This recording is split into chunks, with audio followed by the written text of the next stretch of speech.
जय श्री कृष्णा। मैं सिमरू माता शारदे बैठी जिया आए, कार्तिक मास की कथा लिखे कमल हर्ष जाए। अब मैं आपको कार्तिक मास की कथा विस्तार पूर्वक सुनाती हूँ, जिसका श्रवण करने से मनुष्य के सभी पापों से नष्ट हो जाता है और अंत समय में वैकुंठ धाम की प्राप्ति होती है। सूत जी महाराज ने कहा, श्री कृष्ण जी ने अनुमति लेकर देव ऋषि नारद के चले जाने के पश्चात सत्यभामा प्रसन्न होकर भगवान श्री कृष्ण से बोली, हे प्रभु, मैं धन्य हुई, मेरा जन्म सफल हुआ। मुझे जैसी त्रिलोकीय सुंदरी के जन्मदाता भी धन्य है, जो आपकी 16,000 स्त्रियों के बीच में आपकी परम प्यारी पत्नी बनी।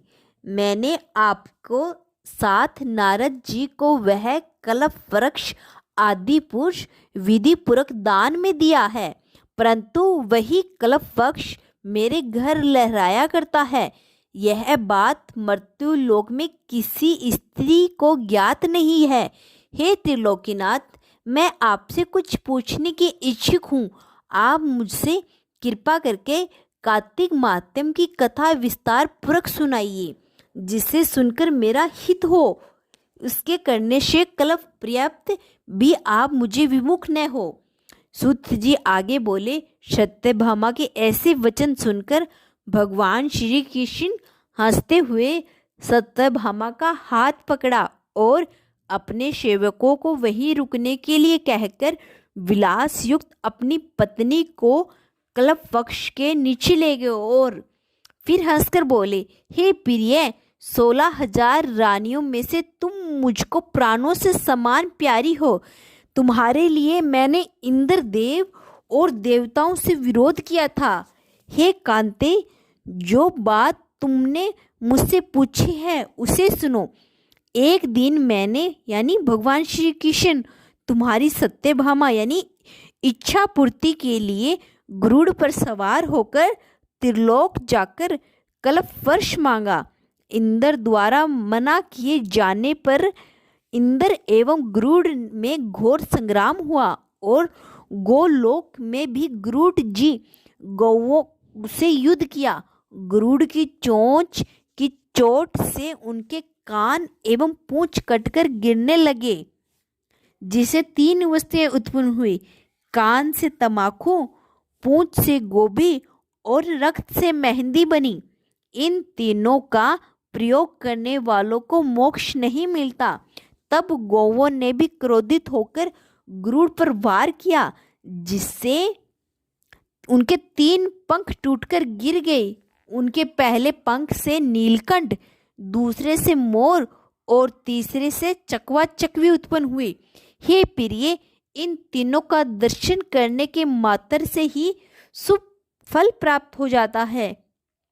यह सुनकर सत्यभामा ने कहा, हे प्रभु, कृपया मुझे मेरे पूर्व जन्मों के विषय में बताइए कि मैंने पूर्व जन्म में कौन कौन से दान, व्रत और जप नहीं किए हैं। मेरा स्वभाव कैसा था, मेरे जन्मदाता कौन थे और मुझे मृत्यु लोक में जन्म क्यों लेना पड़ा। मैंने ऐसा कौन सा पुण्य कर्म किया था जिससे मैं आपकी अर्धांगिनी हुई। भगवान श्री कृष्ण ने कहा, हे प्रिय, अब मैं तुम्हारे द्वारा पूर्व जन्म में किए गए हुए पुण्य कर्मों को विस्तार पूर्वक कहता हूँ, इसे सुनो। पूर्व समय में सतयुग के अंत में मायापुरी में अग्निगोत्र में वेदांत का ज्ञाता देव शर्मा नामक एक ब्राह्मण निवास करता था। वह प्रतिदिन अतिथियों की सेवा, हवन और सूर्य भगवान का पूजन किया करता था। वह सूर्य के समान तेजस्वी था। वृद्धावस्था में उस गुणवती नामक कन्या की प्राप्ति हुई। उसे पुत्रहीन ब्राह्मण ने अपनी कन्या का विवाह अपने ही चंद्र नामक शिष्य के साथ कर दिया।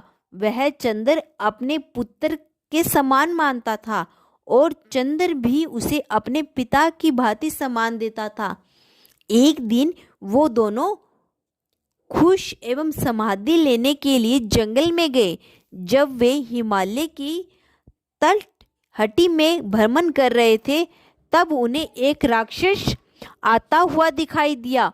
उस राक्षस को देखकर भय के कारण उनके अंग शिथिल हो गए और वे वहां से भागने भी असमर्थ हो गए। तब उस काल के समान राक्षस ने उन दोनों को मार डाला। क्योंकि वो धर्मात्मा थे इसीलिए मेरे पार्षद उन्हें मेरे वैकुंठ धाम में मेरे पास ले आए। उन दोनों द्वारा आजीवन सूर्य भगवान की पूजा किए जाने के कारण मैं दोनों पर अति पसंद हुआ। गणेश जी ने शिव जी एवं सूर्य एवं देवी इन सब की पूजा करने वाले मनुष्य को स्वर्ग की प्राप्ति होती है। मैं एक होता हुआ भी काल और कर्मों के भेद से 5 प्रकार का होता हूँ। जैसे एक देवदत्त, पिता, भ्राता आदि नामों से पुकारा जाता हूँ। जब वे दोनों विमान पर आरूढ़ होकर सूर्य के समान तेजस्वी रूपवान चंदन की माला धारण किए हुए मेरे भवन में आए तो मैं वे दिव्य भोगों को भोगने लगी।